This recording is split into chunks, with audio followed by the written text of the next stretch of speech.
Hello and welcome to Movie Box. Today we will be talking about a Nigerian movie called Mended Heart. The movie begins with a young man called Lincoln coming out of his house to get into his car for work. Unfortunately, he gets hit by another car when the driver loses control. In the next scene, the movie goes back in time. Lincoln works for Okocha Construction Company. At work, Lincoln is approached by his boss, Mrs. Lomi, who tells him that he's been chosen to lead a team that will be pitching for a construction contract.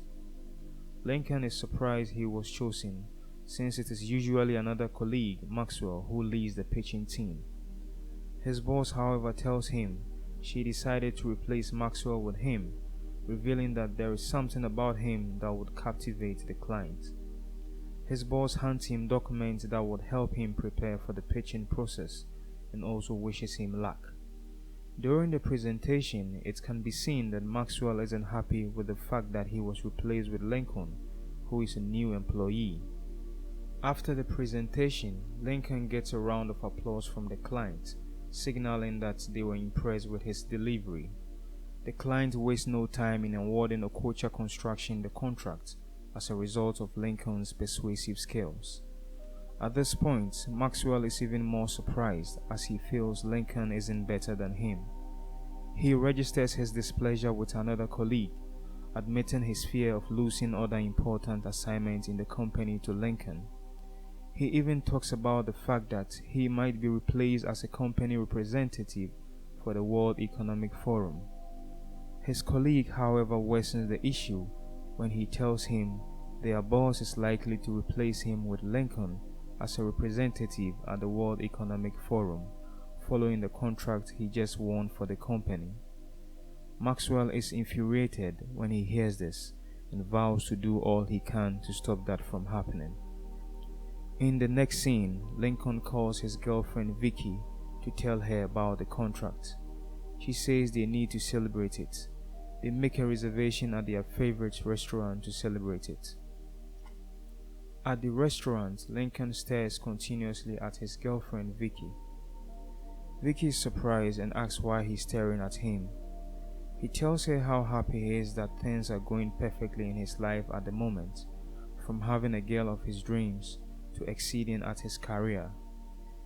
Vicky tells him she is so excited that she is a part of his life and promises to be always loyal to him. At work, Maxwell approaches the boss, Mrs. Loney, and draws her attention to the fact that he had not received any email with regards to the World Economic Forum. The boss, however, disappoints him when she tells him that he won't be attending the forum this year and that he had been replaced with Lincoln. Maxwell isn't happy upon hearing this and tries to convince Mrs. Lomi to change her mind, but unfortunately her mind is already made up. At this point, evil thoughts run through Maxwell's mind. He vows to make sure Lincoln never makes that trip, even if it's the last thing he has to do. In the next scene, Maxwell can be seen deflating one of the tires of Lincoln's car. Shortly after this, Lincoln comes out from a building to enter his car. He is distracted by the deflated tire and observes it for a while. It is at this point that he gets hit by another car when the driver of the car loses control. He is quickly rushed to the hospital, but later the doctor tells him the accident affected his spinal cord, making him lose his ability to work. Lincoln is very sad after hearing this. Later, colleagues from work, including Maxwell, visit him at the hospital. Maxwell, being the hypocrite that he is, reminds Lincoln about what the Bible says about giving thanks to God in all situations. Lincoln is, however, heartbroken and laments about the fact that he would miss the World Economic Forum. Maxwell immediately responds, telling him not to worry because he would enjoy the opportunity for both of them. Mrs. Lomi looks at Maxwell in disbelief after hearing this.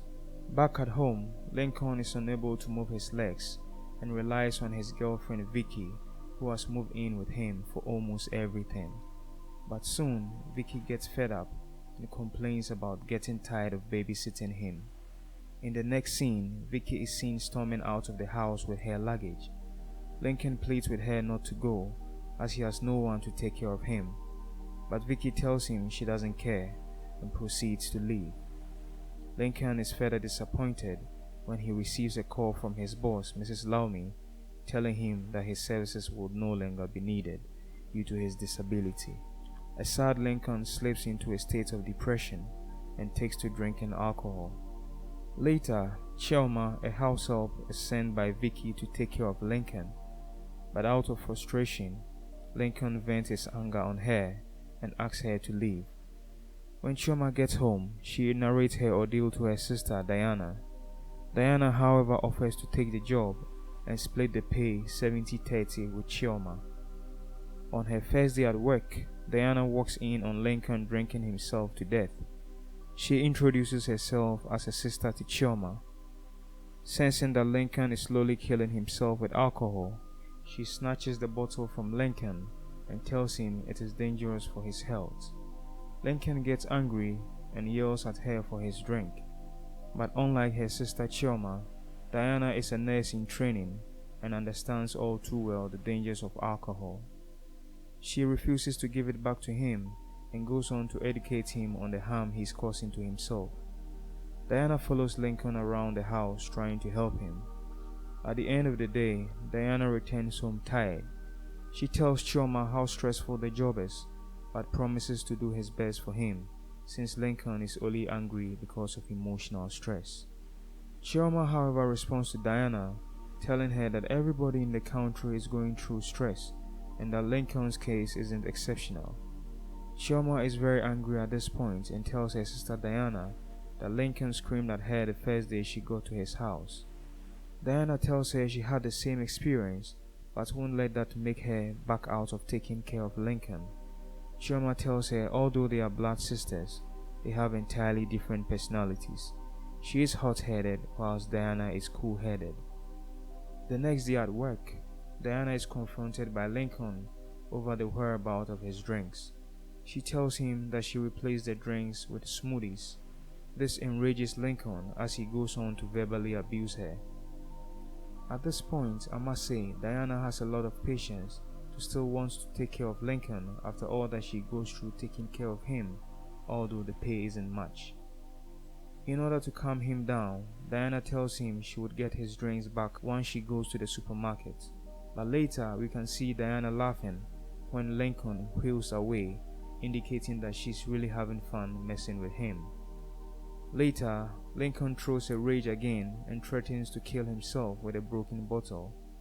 Diana, however, convinces him not to and takes the bottle away from him.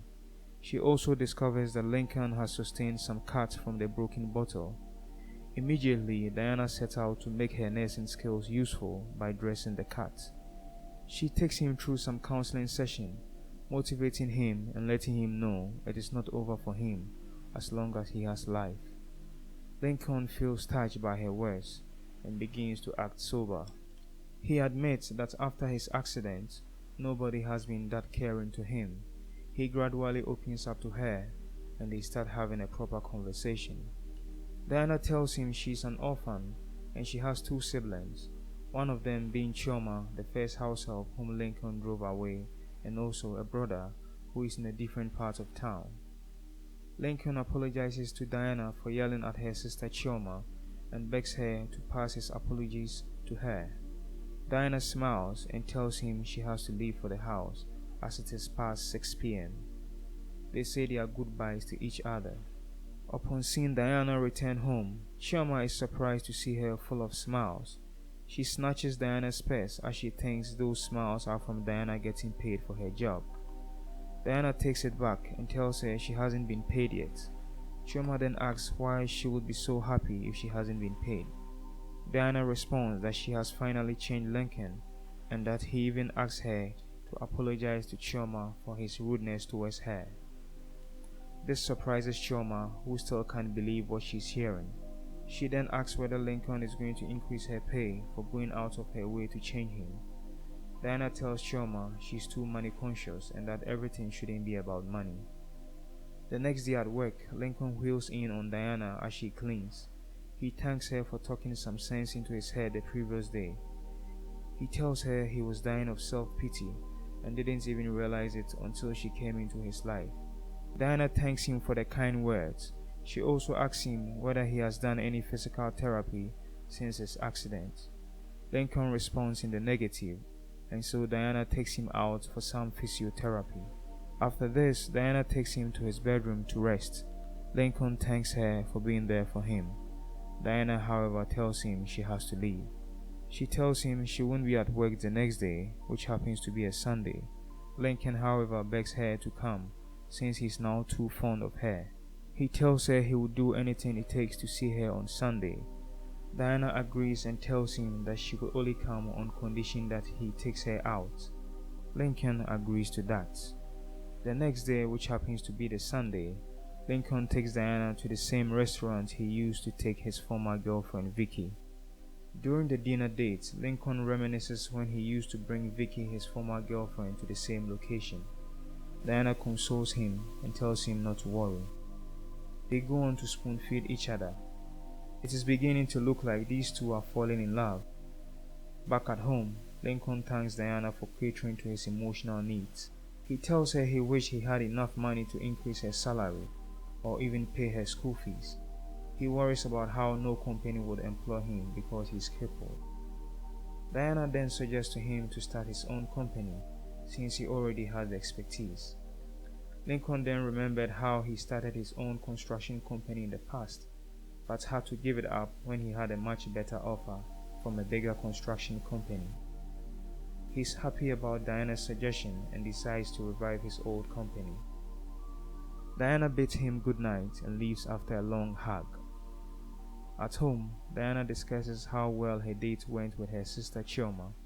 They both laugh at how things have turned around. The next day at work, Lincoln tells Diana that he's already bidding for ₦100 million contract from West Construction Company, a company he made a presentation to in the past. Shortly after, he receives a phone call from the company inviting him to come and do a pitch. Lincoln and Diana are both excited about this, and before they could say Jack, they end up kissing affectionately. Midway through the kiss, Diana gets a call from her big brother, whom she hadn't heard from in a while. After the call, she tells Lincoln that his brother would like to see her after work, but Lincoln gives her the rest of the day off and tells her to go see her brother. She kisses him and leaves to see her brother. Back at home, the three siblings, Diana, Chioma, and their brother, are having a chat. They are happy to see each other. Chioma, however, breaks the news to their brother and tells him that Diana is dating Lincoln. At this point, their brother is very curious to meet Lincoln. Chioma, however, goes on to tell him that Lincoln is a cripple, but their brother tells them that as long as they love each other, it shouldn't matter. Fast forward the next day, Diana accompanies Lincoln for his presentation for the contract. After his presentation, they tell him they are impressed, but given his present condition as a cripple, it will be difficult for them to give him the contract. Upon hearing this, Lincoln gets angry and storms out of the room. Back at home, Diana, as usual, consoles Lincoln and tells him not to give up. Just then, Diana gets a call from his brother. He wants to come and see Lincoln, but Diana is hesitant since it isn't a good time to meet given the circumstances. Lincoln, however, tells her to tell her brother to come, as talking to him might make him feel better. Diana's brother arrives some few minutes later, but upon seeing him, Lincoln remembers that he is the same driver that knocked him down with a car and made him crippled. Lincoln gets angry and leaves, surprising Diana and her brother, who are both confused. Diana, however, attributes this behavior of Lincoln to him losing the contract earlier on, and so tells his brother not to worry about it. When Diana goes back inside, Lincoln is very angry and tells her to leave his house. Diana is confused and reaches home only to find out that his brother has been arrested. Later, we get to know that Lincoln called the police on Diana's brother. Police interrogation of Diana's brother revealed that he is the owner of the car that knocked Lincoln down, and he also happened to be in the car at the time of the accident. Later, it is revealed that he wasn't actually the one driving the car. His sister Diana was actually the one behind the steering wheel at a time when she was just learning to drive. She lost control and unfortunately knocked Lincoln down. Upon realizing what she has done, Diana goes to Lincoln's house to confess and also apologize. She goes to the police station to hand herself over. In the next scene, Lincoln receives a call from Miss Elizabeth, the head of Wade's construction company, the same company that had refused him the contract earlier on the grounds that he was crippled. She apologizes to Lincoln and offers the contract back to him. Lincoln is surprised at this. He goes to the police station to see Diana and tells her he has forgiven her and that he's dropping all the charges. The movie ends. Please subscribe for more interesting videos like this.